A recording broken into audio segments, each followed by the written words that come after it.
Hey guys, Shane here. So welcome to this inbox review of Tamiya's 135th German Assault Pioneer Team and Goliath set. So this is a relatively new release from Tamiya. I believe this was released in 2017. So we get our very standard Tamiya box art of our 3 crewmen that are included in the kit, as well as 2 Goliath remote demolition vehicles. So anyone who doesn't know what a Goliath is, in World War II Germany developed some very basic but kind of cool concept of remote operated demolition charges, basically an early version of a drone that would be wire controlled, as you can see here, the operator with his control box, and it would drive up with a demolition charge and basically destroy enemy positions or enemy strong points. So this is actually kind of a cool little set in itself, and you basically have a vignette in the box if you want to build directly out of the box. Standard Tamiya style on the sides here, we have some colour callouts for some of the German equipment, MP40 mags, a K98 rifle here, the fuse box, or I keep calling it the fuse box, the control box for the actual Goliath itself, and on the other side we have some German rank markings and as well as a profile and front and back colour picture here of our Goliath. So some basic colour guides. So opening the box, we are greeted with 3 tan bag sprues of parts. Again, these are stapled. I know some modelers don't really like that. I personally couldn't care less. In one of the bag we have a big spool of copper wire. Don't know how well you can see that. We'll have a proper look of it in a moment. And that's going to be for the control cables for the demo charge. We also have our 3 crewmen, and we have 2 identical bag sprues for the 2 Goliaths included in the kit. So let's have a look at the instructions, as there is a little bit of building involved in these kits. So we have some very long style instruction pamphlet. It's actually very long, as you can see. So we're just going to fold it down to see the relevant parts. So step 1, we have the assembly of our Goliath. Again, these being Tamiya instructions are going to be super clear. These should not be in any way confusing, so they are ideal for beginner modelers as well as intermediate or advanced. So Tamiya are just a great all-rounder when it comes to model kits. So step 1, we're working on the hull of the Goliath. Step 2, we're adding the sponsons and drive sprockets. Very straightforward, very simple. Step 3, adding some more of the hull assemblies here for our Goliath, such as the bumpers and various other spools here and our return rollers. Then we have our Lincoln length tracks that are included for the kit. I'm very curious to see how well these go together. I suspect that they will go together immensely well, it being again a Tamiya kit. They're, even though Lincoln length can be a bit dodgy, I'd imagine the engineering is so well thought out on these kits that these should not give us any issues whatsoever. Step 5, we're working on the control spool, which is going to be our copper wire, and that's going to mount internally into the vehicle, and then it's going to basically wire itself into our control box here. Step 7, we're adding the hatch to cover the spool here. Perhaps you guys can see. You can model that open or closed depending. And then step 8, we're moving on to the crewmen. So we have what appears to be a section commander here with a pair of binoculars and MP40 submachine gun. We have the control man himself, as well as a extra member of the squad or section. Again, these can be used for any other type of applications you want. If you just want to add some figures into a diorama, especially these 2 guys will be very handy for that.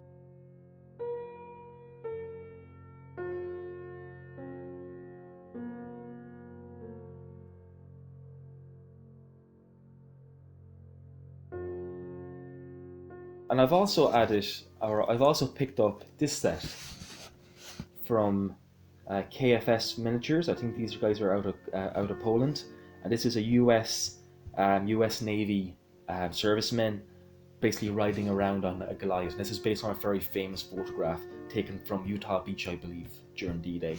So I picked up this because I think that's just going to be a fantastic little vignette all in itself. So we'll have a proper look at the quality of this fellow in a minute. So starting with the plastic, we're just going to have a look at one of the bagged sprues of the Goliaths, as we have two identical sprues to make up the two Goliath demolition vehicles in the box.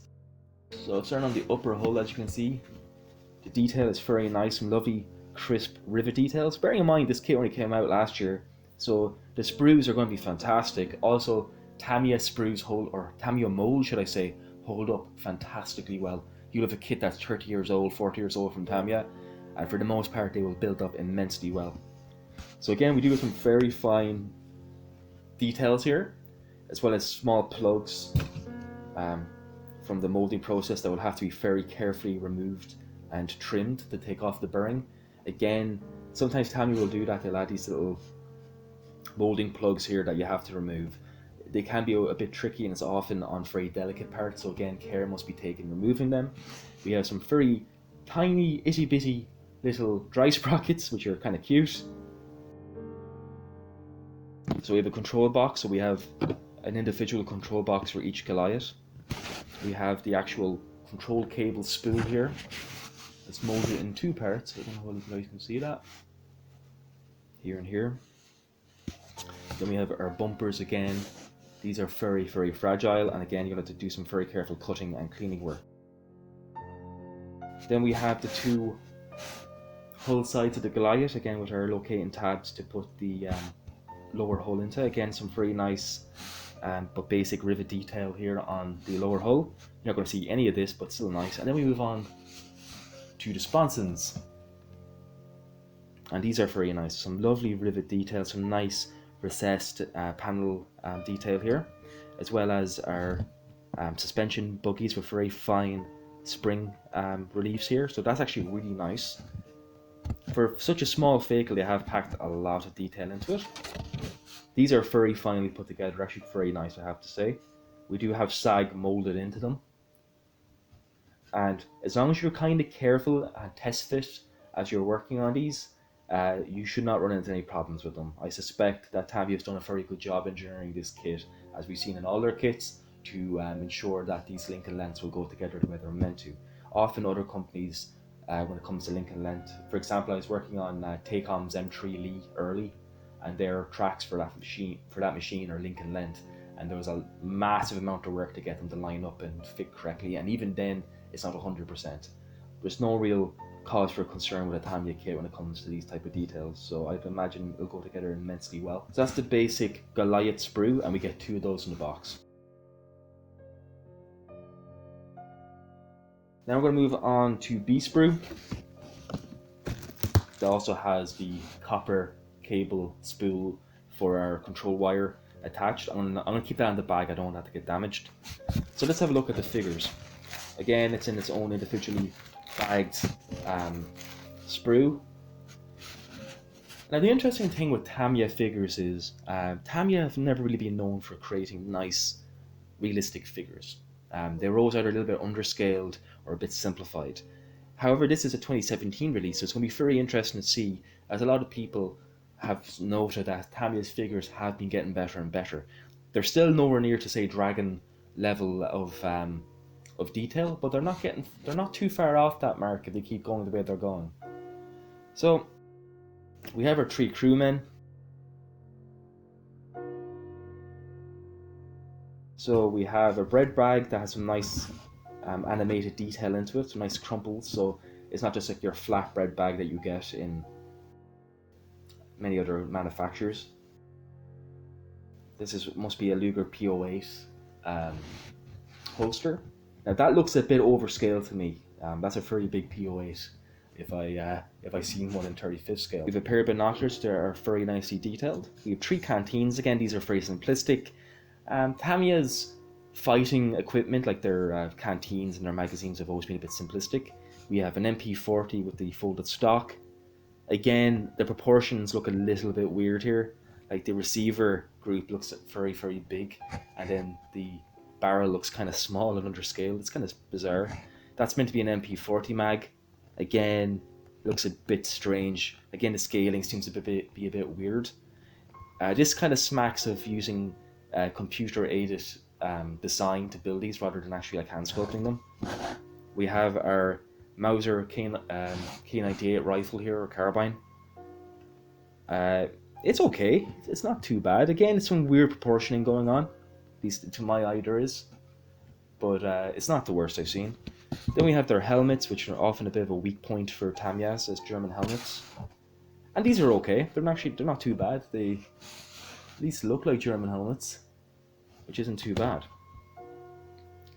So moving on to A Sprue, which is our Goliath operator. So we have his lower half here that's in two parts.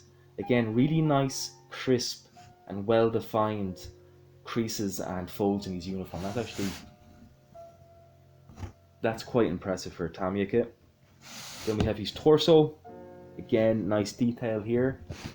Certainly a marked improvement to past Tamiya figures. And then we have his face. The face is not bad. It's a bit simple, but it's not bad. It's a bit bland. There's not much going on, but it isn't terrible. And then his arms. Again, they're pretty much simple. Then we have our section commander here. And this sprue, again, really nice details in the creases and folds of his uniform. The bread bag's a bit simplified. You know, it doesn't really, looks a bit off, but it's okay. Again, his face looks identical to the other guy, very bland and expressionless, but bear in mind he's holding the binoculars to his face. You're not going to see his face either way. Then we have his two arms. Again, these are okay, they're not too bad. The hands are quite well defined, even though there's not really a discernible separation between the sleeve, like the cuff of his sleeve, and his hands. So you might want to come in with a hobby blade and kind of scribe that out, just to add a slight step. Otherwise, it just looks like his hands are a part of the cuffs of his jacket, which is a bit weird. It's something that your eye will pick up, and subconsciously you'd be like, that looks a bit off. And then we have a guy here, then, which is just the lying down guy. Again, really nice uniform details. Again, very nice. His face, again, they all look like they're triplets, basically. And all the faces are very bland and expressionless. Bread bag is okay, you know, it's not the most well defined one I've seen, but it's not terrible. Again, fantastic creases here on this arm. That's very impressive.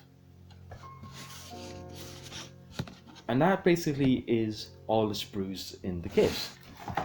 The figures are not terrible by any stretch of the imagination. They're not great. I'm not going to be using these. I'm going to put them into my spare bits bin and maybe use them in a later project perhaps. And then of course we just have that other bagged sprue with our Goliath in it. So you get two Goliaths, a crew, and that's about it, which isn't bad. You can do quite a bit with them. And then I picked up this as an extra, which is KFS's Miniatures 35 Break 007 US Goliath Rider, which is based on a US Navy beach battalion or shore party member on Utah Beach, I believe, either just immediately after the invasion or later in the day on June 6th or 7th. And he's just riding around, as the box art would suggest, on a Goliath, having a grand old time. And for me, that is a fantastic vignette all in itself, to the point where I went out and bought a base specially for doing this project in the future. And this is from Hydra Miniatures. I quite like their bases, or Hydra models should I say. So I picked up a few of their bases for some more figures and vignettes that we will be doing in the future. But back to our figure. Again, it's actually a really nice, simple and attractive package. So we have a nice big overleaf photograph of the built up and painted up model, so it's nice inspiration. Again, this is for the Tamiya kit that we've just seen. So let's have a look and see what we get inside. So again, it comes in a Ziploc bag. Very kind of simple stuff for a figure. Now we get a few pieces in molded grade plastic. We get two pieces for the Tamiya Goliath, which is a modified upper hull, so our figure can sit into it, as well as a door panel. The detail is quite nice. Again, some nice rivet detail and recessed lines here. Very simple stuff.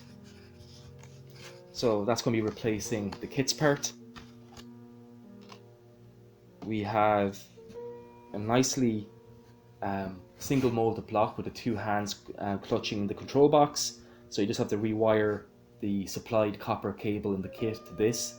It'll only need a bit, probably about 1.5 inches, if even that, of spool that you reach that. And again, because it's separate, you can paint it separate and add it to the figure. So that's very nice. Again, the detail on the hands is very nice definition. Sometimes on resin figures, sometimes the hands can let them down just because of sometimes the casting is not always great. But these are actually really well done. Also, the control box, again, is very well laid out, or not so much well laid out, but well defined, should I say. Then we have a singly molded seated figure here. This is our US Navy shore party guy. We do have a big seam line running down the back of him here. So some very careful cleanup will have to be done here, but not too bad. And also we have a little bit of cleanup here. So it looks like some molding residue too. I haven't washed this figure like I would normally before I paint them. Again, I have some big mold lines running down these inner legs. Again, that's nothing too unheard of. You know, resin figures sometimes have mold lines. Some more than others. The better the molding, the fewer mold lines. Just for example, you take a look at an Alpine Miniatures resin set and there's basically no mold lines on them. Very, very few.